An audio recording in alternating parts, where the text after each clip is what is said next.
வணக்கம் நண்பர்களே. Power sector பார்த்துட்டு இருக்கோம். அந்த வரிசையில் இன்னைக்கு அதானி கிரீன் எனர்ஜி பற்றி பார்த்துருக்கோம்.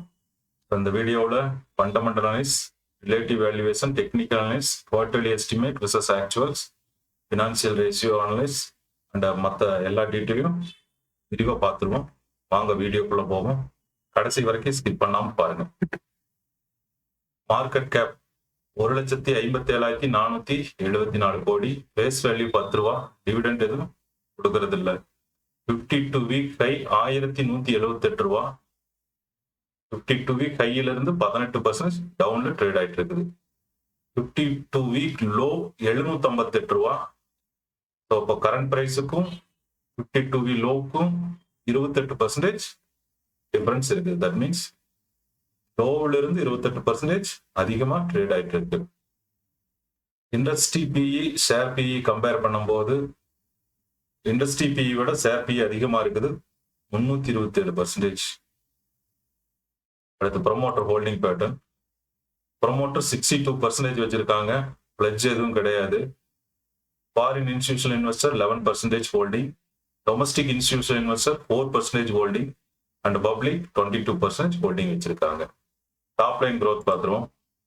டாப் லைன் growth பொறுத்தளவுக்கு last 5 years CAGR 34%, last 3 years 30% and last 2 year 20%. 5 years to 2 years compare பண்ணும்போது கிட்டத்தட்ட 14% சேல்ஸ் டவுன் ஆயிருக்கு. பாட்டம் லைன் growth பார்த்துருவோம். பாட்டம் லைன் growth பொறுத்தளவுக்கு 5 years CAGR 80 and 3 years 76 and last 2 years 39%. 5 years to 2 years compare பண்ணும்போது கிட்டத்தட்ட 50%, அதாவது வந்து 80 இந்த 40 வச்சுக்கிட்டோம்னா 50% கம்மியா இருக்குது bottom line growth. Operating margin பொறுத்தளவுக்கு ஓவராலா 75% மேலேயே மெயின்டைன் பண்றாங்க. So healthy operating margin. Quarterly estimate நம்ம கால்குலேஷன் பிரகாரம் 289 கோடி குவார்டர்லி எஸ்டிமேட். லாஸ்ட் இயர் அவங்க கொடுத்த லாஸ்ட் Q3ல அவங்க கொடுத்த ரிப்போர்ட் 5 கோடி. ஸோ 284 கோடி நம்ம எஸ்டிமேட்டுக்கும் மீட் பண்ணல.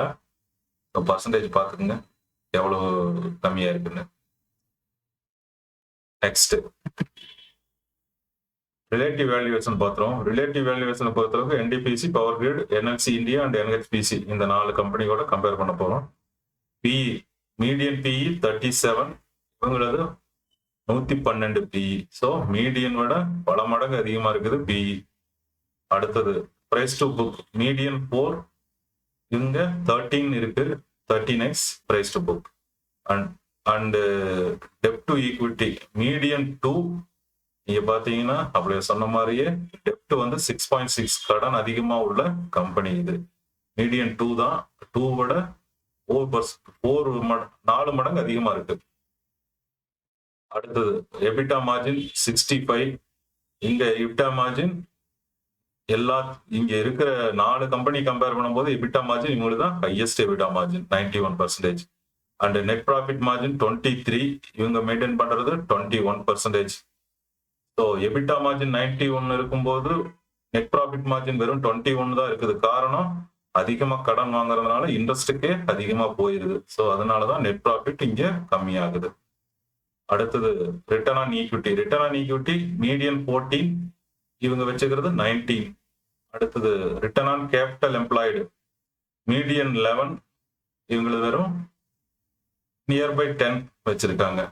Dividend yield 2% dividend yield median, இவங்களுக்கு டிவிடெண்ட் எதுவுமே கிடையாது. அடுத்து ஆப்ரேட்டிங் மார்ஜின் பொறுத்தளவுக்கு மீடியன் 55, இவங்க 79 வச்சிருக்காங்க. அடுத்தது current ratio 0.79 median, 0.44. 0.44 means current அசட்டை விட கரண்ட் லைபிலிட்டி அதிகமா இருக்குங்கிறத மீன் பண்ணுது. அடுத்தது இன்ட்ரெஸ்ட் கவரிங் ரேஷியோ மீடியன் 3.6, இங்க 1.4 தான் இருக்கு. அடுத்தது டெப்ட் டு அசெட் 69 மீடியன், 89 இவங்களை வச்சிருக்காங்க. ஸோ டெப்ட் டு அசெட் அதிகமா இருக்கு. அடுத்தது ரிட்டர்ன் ஆன் அசெட் 3.9%, இங்க 2% தான் ரிட்டர்ன் ஆன் அசெட் கிடைக்குது. அடுத்தது பிரைஸ் டு சேல்ஸ் 6 மில்லியன், இங்க 14 இருக்கு, மீடியனை விட அதிகமா இருக்கு. அடுத்தது EPS growth மீடியன் 19, இவங்க 21 வச்சிருக்காங்க. இண்டஸ்ட்ரி பிரைஸ் கம்பேரிசன் பார்த்துருவோம். Last 5 years industry price comparison. 5 இயர்ஸ்ல Adani green -12%, power grid +151%, NHPC +206%, and NDPC +249%, and NLC +402%. இதே லாஸ்ட் 1 இயர் பார்த்துருவோம். லாஸ்ட் 1 இயர் பொறுத்தளவுக்கு Adani green 15% plus, power grid 17% plus, NLC India 21% plus, and NHPC -4%, and NDPC also +17% அப்பல இருக்கு. Technical analysis பார்த்துருவோம். Last 5 years weekly chart. High 3050, low 439. So high வந்து 3050 வந்து April 2022 வந்த high, low வந்து பிப்ரவரி 2023 வந்த லோ. ஸோ இப்போ பார்த்தீங்கன்னா பிரைஸ் ஒரு சைடு வேஸ்ல போற மாதிரி நம்மளுக்கு பேட்டர்ன் காட்டுது. லாஸ்ட் 1 இயர் பார்த்துருவோம். லாஸ்ட் 1 இயர் பொறுத்தளவுக்கு ஹை 1177. 1177ங்கிறது செப்டம்பர் 2025 வந்த ஹை, அண்ட் லோங்கிறது 758. அந்த 758 இப்ப ஜனவரியில 27 ஜனவரி நியர்பை வந்த லோ. ஸோ அதுல இருந்து இப்போ ரெக்கவர் ஆகி 970க்கு இப்போ ட்ரேட் ஆயிட்டு இருக்கு.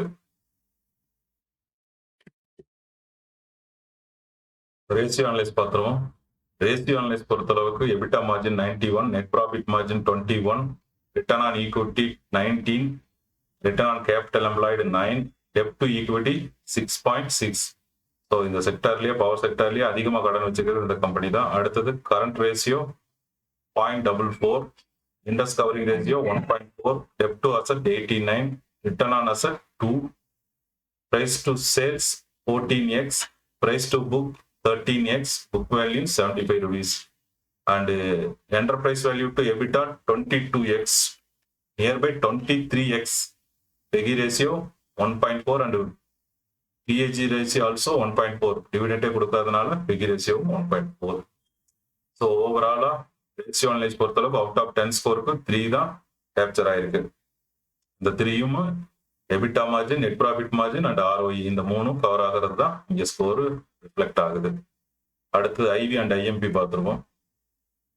ஸோ ஐவி வந்து மைனஸ்ல நம்மளுக்கு வருது. காரணம் பார்த்தீங்கன்னா கம்பெனி ஏர்ன் பண்ற எல்லா கேஷ் ஃப்ளோவையும் உள்ள இன்வெஸ்ட்மெண்ட்ல கேபெக்ஸ், அதாவது கேபிட்டல் எக்ஸ்பெண்டிச்சர்ல உங்க இன்வெஸ்ட் பண்றதுனால ஐவி வந்து மைனஸ்ல வருது.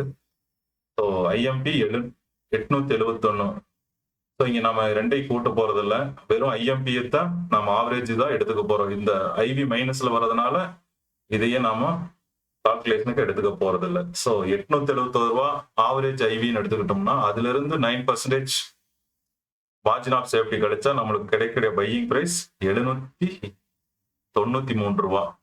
ஸோ 793 ரூபாய் இப்போ கரண்ட் பிரைஸ் கம்பேர் பண்ணும்போது 970 ரூபாய 22% அப்பட இருக்கு. அதனால இங்க ஃபேர்லி வேல்யூன்னு கேட்டகரைஸ் ஆயிருக்கு.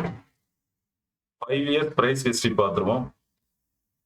பிரைஸ் 5 இயர்ஸ்ல ஹை வந்து 2971 ரூபா, லோ 462 ரூபா, ஆவரேஜ் 1716. ஸோ ஆவரேஜ் பிரைஸ் இப்ப ட்ரேட் ஆகிற பிரைஸ் 970ங்கிறது 43% மைனஸ்ல இப்ப கிடைச்சிட்டு இருக்கு. ஓகே, அடுத்தது இபிஎஸ் growth பார்த்துருவோம்.